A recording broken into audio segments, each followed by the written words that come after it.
Welcome to IVF This, episode 145, IVF and Self-Worth. Hello, my beautiful friends. I hope you are all doing so well today, whatever day you happen to be listening to this episode. I'm just going to kind of kick us off because I was looking through the catalog of my previous episodes, right? All 144 of them, plus some of the greatest hits episodes. And I was just kind of thinking through some forward or future episodes, rather. And I realized that I've never addressed self-worth like head on. Like it's in and out of a lot of episodes, right? All the themes are there. I've alluded to it, but I've never dedicated an entire episode to it. So here we are. I want to talk about self-worth because it literally comes up with every single one of my clients. It came up with every single one of my clients when I was just doing like general life coaching or parenting life coaching. It came up in my own social work experience, my past social work life. And it comes up with literally every single, especially women, people who are socialized as women. Self-worth is such an elusive thing. It's just an elusive thing. And there's a lot of reasons for that. There's a lot of social messaging, there's socialization, how we're conditioned. Like there are a lot of factors that go into why self-worth in and of itself is such a tricky and elusive thing for us. So I think one of the first things in this rectification for never having really addressed self-worth head on, one of the first things that we need to do is delineate self-esteem and self-worth, right? We want to start, we're on the same page. Everybody's here. And I think it's really important because I think for many people, not all, but many people probably conflate both self-esteem and self-worth, meaning that they think of them as the same thing, and they're really not. And it's really important when you're kind of understanding, creating awareness, when you're on like this self-healing journey to understand the difference. And so that's what we're going to talk about first. And then I'm going to talk about how that usually shows up. Like where is that deficit of self-worth, or how is self-worth impacted by our infertility or IVF journey, and then what we can do about it, right? Because I'm not going to open Pandora's box, ask you to take stuff out and look at it, and then not give you something to do with it. So those are the three areas that we're going to cover in today's podcast. So let us get started. So what I want to first make sure everybody understands is that self-esteem and self-worth are related concepts, right? They are not vastly different things. They are related, but they have different meanings and implications, right? So the definition of self-esteem is the subjective evaluation of your own worth or value based on perceived competence, abilities, achievements, and how you kind of believe other people perceive you, right? So it really focuses on evaluating yourself in those kind of specific domains: academic, career, physical appearance, social skills, social status, and other areas where you might like excel or struggle. Okay. So it relies very heavily on external validation, feedback, right? That is positive feedback or success in areas that are important to you, boost self-esteem, and criticism or perceived failure will decrease it, right? It will deflate it. And another important aspect of self-esteem is that it fluctuates. It fluctuates a lot over time because it's based so much on those external circumstances, external feedbacks, external experiences. So it's going to vary in different areas of your life and is super susceptible to change based on achievements or setbacks, right? So it is variable, right? So there are a lot of people who I talked to. I'm thinking about one client in particular. She's an incredible musician. She does not struggle with self-esteem or self-worth around her ability of being a musician, right? Of being this strings player. However, other areas of her life, she deeply struggles with self-esteem and self-worth. But it's so funny because it's not a universally applicable thing, self-esteem, right? Because she's had tremendous success in her career as a musician and has not had as much success as she has in other areas of her life. So that's probably the biggest delineator or difference between self-esteem and self-worth. Okay. Self-worth also could be like self-value or self-respect. Those could, all three of those, be interchangeable. That refers to your inherent self-worthiness, unconditional value that we attribute to ourselves just simply by being human, right? It's like self-worth is that divine worth that we have just by the mere fact that we're born, right? That we live in this world. Unlike self-esteem, it's not really tied to that specific achievement or those types of external factors or validation. It really is as like inherent and is intrinsic for each person, regardless of their accomplishments or failures, right? It is unconditional, right? If self-esteem is conditional based on your successes or your setbacks, self-worth is not conditional, right? It's not dependent on validation or approval from others. It is this fundamental belief in your own value and your own worthiness. And it's stable. It doesn't fluctuate, right? If it's not based on external factors, all internal factors, right? Then it's not going to fluctuate the way self-esteem is, and it's not going to be variable across your different, what we call domains, right? The different areas of your life, academic, social, things like that. So basically, right, self-esteem is more focused on evaluating your abilities, your achievements, and your competencies in different areas, always involving external feedback or external circumstances. But self-worth is much broader and fundamental, a belief in your own value, in your own worthiness as a human. So I want you to think of self-esteem as how you feel about yourself based on what you do and how others see you.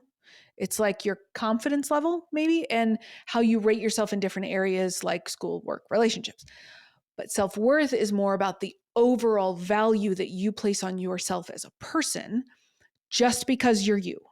Literally, your price for admission for self-worthiness was paid the moment you were born, right? It's the core belief that you have about your own value, deservingness, regardless of what you achieve and regardless of what other people think of you. So self-esteem is kind of the grades that you're given by yourself on different paths of your life, and self-worth is this deep down inner knowing that no matter what, you deserve good things because you exist. Okay? So that, I know I said a lot, but I really wanted to hammer in the distinction between self-esteem and self-worth. Self-esteem is like easier to get because just think about repetition. The more you do something, the better you get at it, right? So if you're grading yourself based on your achievements or your competencies, then doing something over and over is going to create that feedback loop for yourself and that external feedback that you're going to get from like your boss. Like, wow, you really nailed this presentation, right? Well, you've done 15 presentations every year for 5 years. You're damn right you're good at them, right? So that would be an example of self-esteem, whereas self-worth, that's a little bit harder of a get. Not impossible for sure, but we have to think about how our brain works in that negativity bias, how we always kind of view things, ourselves and the world in this inherently negative slant, right? Not wholly negative, but there's certainly a negative tint to the way that we see ourselves in the world by nature of our evolution, right? That was necessary.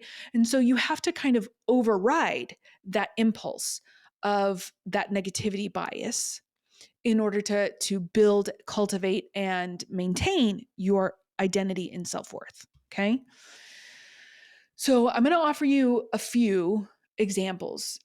I think I'm underselling examples. I think I came up with like 10 examples. So bear with me for how self-worth is impacted during your infertility and IVF journey. As always, it's not an all-inclusive list, but I think it can create a lot of places for you to think, a lot of scenarios for you to think about how this shows up in your life. Okay. So the first one is going to be always, right? Because that intrinsic self-worth is about that intrinsic value of yourself as a person, right? So the first one is going to be feeling inadequate or flawed. So many of us, and I mean probably all of us, certainly myself included, internalize this feeling of inadequacy, or we perceive ourselves as flawed because we require medical intervention to conceive, right? Like if I had a penny for every time someone said to me, or even I thought or said myself, that my body can't do the one thing it's supposed to do, right? That is such, that's what we're talking about here. And that is such a painful thought. And this belief and beliefs within that similar vein, that totally erodes our self-worth. And when our self-worth is eroding or eroded, that will exacerbate our feelings of worthlessness and incompetence, right? That thought just keeps reinforcing itself. It's like a negative feedback loop instead of a positive feedback loop, right? So that's the first area that's affected, right? This feeling of inadequacy or flawed. I'm going to try and go through these pretty quickly because I have a lot of other examples for what to do with them. I don't want to waste all your time, okay? So number 2 is this sense of failure. And I think anyone who's listening to this, who's spent any amount of time on an infertility or IVF journey, knows what I'm talking about when I say a sense of failure, right? When we have unsuccessful IVF cycles, whether it's a stem cycle, not getting any blasts, nothing comes back normal after testing, a transfer fails, a miscarriage, something like that, or just the inability, quote unquote, to conceive despite every possible effort that you can make based on your bandwidth, your financial situation, all of those things, right? Access, all of it. It leads us to perceive ourselves as failures, right? Not the process, not the experience, but ourselves, right? That's the important thing. That's the tie to self-worth, right? It's ourselves. It's that personalization. It's that intrinsic belief about ourselves. We internalize these failures to mean something about us or our lives. And this perceived failure deeply, deeply affects our self-worth. And I mean, just contributes to all sorts of the uncomfortable, the disappointment, the pain, the heartache, the shame, the unworthiness, all of that. The third area that self-worth comes up in infertility and IVF, comparison with others. Absolutely. Comparison, I will say this, comparison is a very natural, normal, evolutionary necessity, right? It was necessary for us when we were living in tribes to compare ourselves with our peers to make sure that we were doing what we needed to do and they were doing what they needed to do, right? So this is evolutionary. We evolved to compare ourselves. The problem with comparing ourselves is that when we are comparing ourselves to, let's say, our friends, our family members, social norms, social messaging, things like that, when we see that we do not align to those, even though it's not an apples to apples comparison, right? Everybody's diagnoses or not non-diagnoses, right? Absent a diagnosis is the same. Our family members, our friends, we have different socioeconomic statuses, different life experiences, different traumas, things like that. Social norms, the way that our society thinks about women, thinks about mothers, right? So those experiences, they're not created equal, and yet we hold ourselves as though they would be equal, right? As though we are not measuring up because what we are seeing on the surface does not measure up, right? And so again, that leads to this just deep feeling of inadequacy and diminished self-worth. Watching other people or witnessing other people's success in either spontaneous conception or through IVF, that then also leads to that negative self-comparison, right? What is so great about them? What is so different about them? What is so wrong with me that I can't do this and they can, right? That is another aspect of an attack on our self-worth through IVF. Another one is the loss of control. If you're anything like me, and we're probably pretty similar if you enjoy this podcast, but the loss of control was probably one of the most difficult things for me to navigate through any part of our experience, both before we sought IVF or IUIs or anything like that, and then after, for sure. Because the process of either spontaneous conception or fertility treatments requires us to relinquish a sense of control over the reproductive journey to medical professionals, But also the thing that we want control over is the outcome, and we never have control over that, right? This is not if I work really hard, I'm going to get the output, right? I'm going to get the return on my investment. That's not what IVF is. And that is painful for us to think about. And so that feeling of powerlessness, of helplessness, you're not powerless or helpless. It's a feeling, right? You feel like you are. Your thought is, I am powerless, I am helpless, but you're not truly. That's the thought. Just want to make sure to drive that home. But that feeling of powerlessness and helplessness in the face of infertility, that feeling like you have to rely on some sort of external interventions, man, it really affects you. It impacts your autonomy, right? Your agency. You don't feel like you have agency over this process, over the outcome, anything like that. Another example of how self-worthiness is impacted or influenced by our fertility or our fertility journey. Stigma and shame.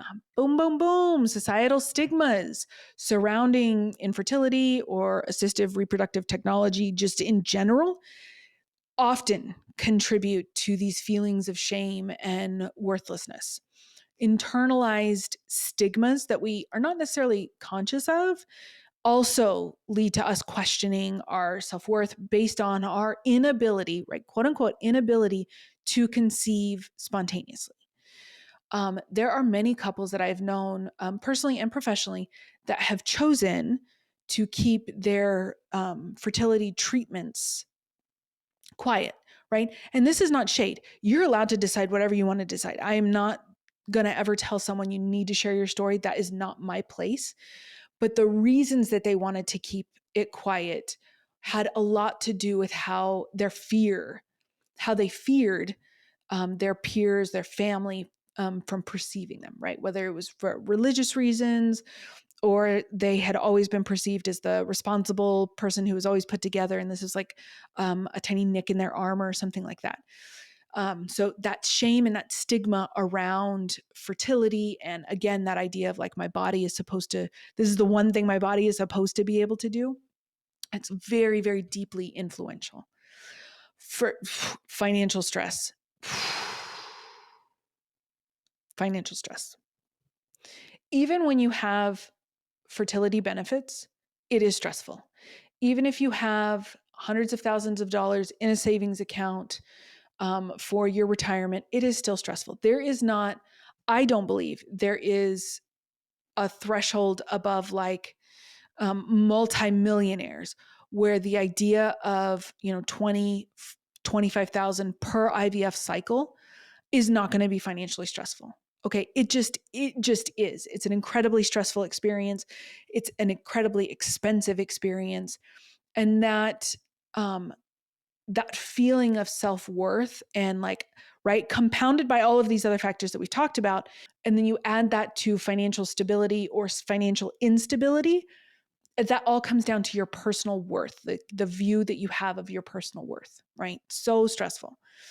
Relationship strain. And this could be your intimate partner relationship, friends, family, coworkers. Our relationships look different for in all types of different scenarios, right? But that can be heavily influenced, heavily impacted because it is this parental aspiration. You can feel like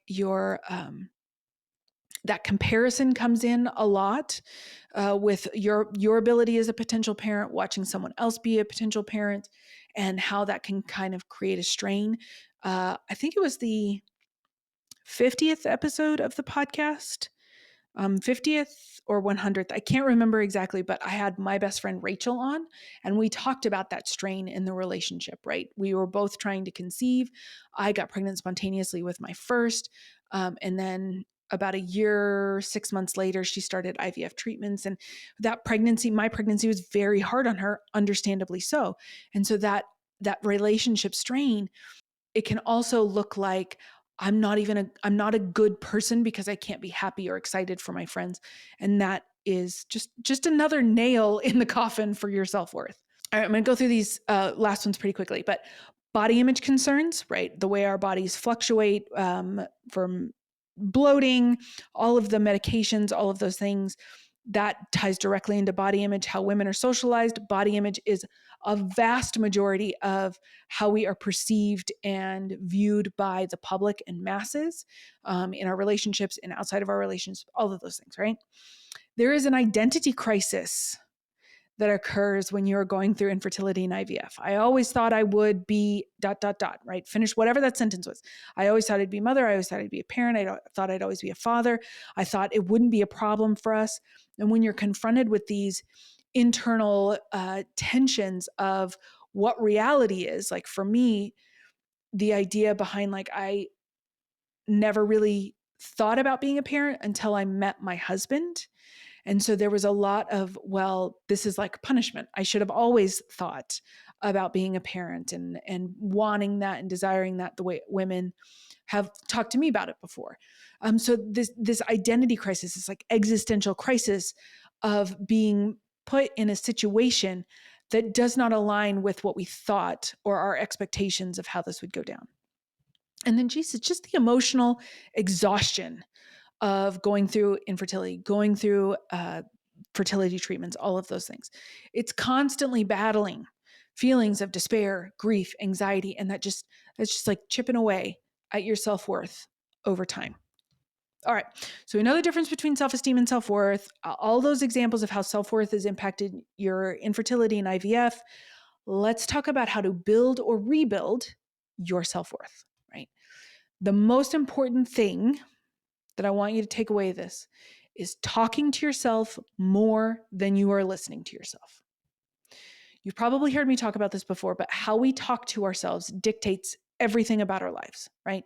That voice in your head that tells you are worthless, that you'll never be happy, that you don't deserve it, that's the drunken asshole. You probably heard me talk about him before, but that's the idiot that gets a wasted face at a sporting game and starts yelling obscenities at the referee, right? Not a lot of it makes sense and none of it is true. It is just quite literally that drunken idiot's opinions. That's the thing that's going on inside your head. Most of us spend more time listening to ourselves, listening to that drunk idiot, than talking to ourselves, making a conscious and concerted effort to be gentle and compassionate. We default to belligerent, but we don't have to stay there, right? So I'm going to give you some generic drunken idiot thoughts and how you can reframe them. They're generic because I want you to use words that influence you, right? I don't want my words to cloud or to be less truthful or to resonate less for you. So I want you to kind of use this as a template to create your own. Okay, so the first one, going from my worth is tied to my ability to conceive to my worth is not defined by my ability to conceive, right? The basic idea of this, right? Super generic. You're going to zhuzh it up however you want to. But the basic idea is that you want to challenge that belief that your value as a person is solely determined on your ability to conceive, right?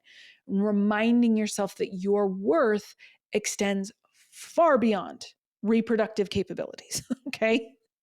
Far beyond that, because it does. Okay. Number two, from something failing with infertility or IVF means I am not good enough to my outcomes do not determine my worth, right? Reframing infertility or IVF outcomes as separate from yourself, separate from your value as a person is what's going to help release that personalization, that internalization that is so incredibly painful for us, right? It allows you to understand that fertility treatments are so complex and not always within your control, right? But they don't diminish your value as a person. I'm broken because I need IVF. I want you to go from that to IVF is a medical treatment. It's a medical treatment. It's not a reflection of myself, right? It's not a weakness of myself. I want you to challenge the belief that needing medical intervention for conceiving does not make you flawed or inadequate, right? It is recognizing that infertility is a medical condition and seeking treatment is a proactive step, okay? I want you to go from I am alone in this journey to seeking support is a sign of strength, not weakness, right? Reframing your belief that struggling with what you're struggling is a solitary experience, because it's not, right? Reaching out to friends, family, social supports, mental health support, therapy, coaching, all of those things, right? That is a form of strength, right? That is a form of reclaiming your autonomy and reclaiming that idea that you are helpless, because you are not. I want you to go from, I should have control over this. I need control over this, to I can handle whatever happens, right? No matter what happens, I can handle it. And I can face uncertainty. I can navigate uncertainty. Because you need to challenge the need for absolute control over the fertility process. The need for absolute control makes that roller coaster so much worse, right? So embracing the uncertainty as a natural part of life and acknowledge the resilience in navigating this, that is going to give you the grace and strength that you need. All right, we got a few more. I want you to go from IVF is my only chance at happiness. Okay. When you think about how tight, how controlled you might feel over that thought, right? IVF is my only chance for happiness. And I want you to try multiple ways to create happiness and fulfillment in my life, one of which could be IVF, right? But it's not the sole determinant of your happiness, right? Challenging the belief is going to help you recognize and appreciate the various sources of happiness and fulfillment that you already have in your life. They are already there, they are already present. And the problem is that we just get very myopic, we get very tunnel visioned. I am speaking to myself just as much as I'm speaking to you guys in this pursuit of having a family, that we lose sight of the other things in our lives, right? And so challenging that thought is very helpful to creating that zoom out, that wide angle lens that we need. Go from I'll never be a parent if IVF fails to there are a lot of paths to parenthood and meaningful ways for me to contribute to my family and the community, right? Anchoring yourself to this belief that parenthood is solely contingent on IVF success. Think about if IVF fails. Then what does that mean about you and yourself in your life, right? So just exploring, like you don't even have to interview people, just thinking about possibilities outside of that particular path, what your life could look like. Sometimes that can help take the scary, scary future thing of never having a children. It makes it a little bit more palatable. It doesn't make it quite as scary. If that's not for you, though, if you're not quite there, if that thought is crippling or paralyzing to you, you don't have to do it. This is all cafeteria style. Take what works for you, leave what doesn't. If something does not feel true to you, or if it feels like it would actually be more of a hindrance to you, then that's not an option. Okay. I want you to go from I'm not sure, I'm not strong enough to endure IVF and all of its potential challenges, to I am resilient, or I am capable of navigating what I need to navigate and cultivating the support that I will need, right? I want you to challenge that self-doubt and reaffirm how strong and resilient you are, right? If you have to use examples outside of IVF, that's totally fine.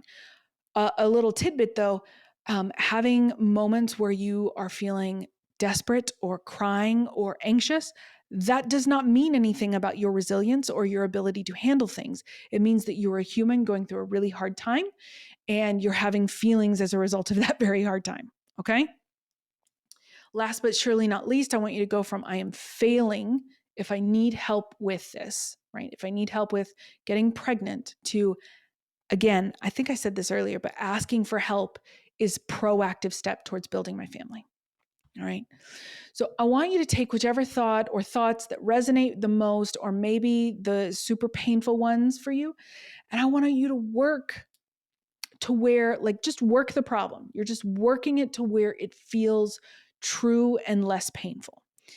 We want to get to a point where the thought isn't immediately dismissed by your brain. Your brain doesn't throw up blocks like, oh, that sounds super good, but you're still a loser, right? That's not going to be helpful for you. That's not going to be a thought that you want to keep or that will resonate at all for you.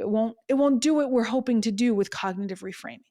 There are beliefs that you have held on so tightly for so long before fertility, long before IVF, long before any of that one simple reframe is not going to do it. Okay. It's not going to even put a dent in it. You have to build on it. I have a whole podcast episode called Thought Ladders, or ladder thoughts, one of those two, right? A ladder, like a step ladder, that you should check out if you want to know more about building thoughts upon themselves. But the idea is that you're going from a super neutral place, like going from, I hate my body because I can't get pregnant, to going to, I have a body, right? You would go from I have a body to I have a body that does a lot of things. And then maybe I have a body that does a lot of things to I have a body that does a lot of other things really well. And then maybe getting pregnant isn't my body's only job, right? Do you see how you might have to take kind of a targeted, incremental approach to some of these reframings? Like, it's the whole adage of like, how do you eat an elephant? One bite at a time. And that's exactly what we're talking about, okay? It does take some time.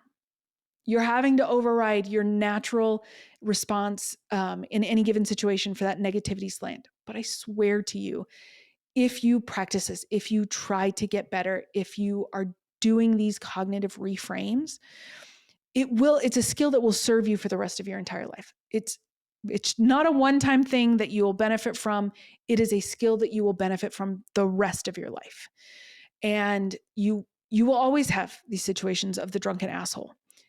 He's always going to try to weigh in. And then you get to decide, because you've built this skill and you've utilized this skill, you get to decide how you want to reframe that thought that's going to come naturally. It's just going to pop up automatically. You get to decide what you're going to do with it. You can hold on to it. That's always an option. I'm never in the business of telling people they have to get rid of a thought. Or you could choose to do something more helpful, hopeful, or creating more productive thoughts. Okay? That is what I have for you this week. I hope you have a great week, and I will talk to you soon. Bye-bye. Thank you for listening to this week's episode of IVF This. If you like what you've heard, click subscribe and follow to make sure you don't miss an episode. And if you want to learn more, head over to www.ivfthiscoaching.com to learn how to work together.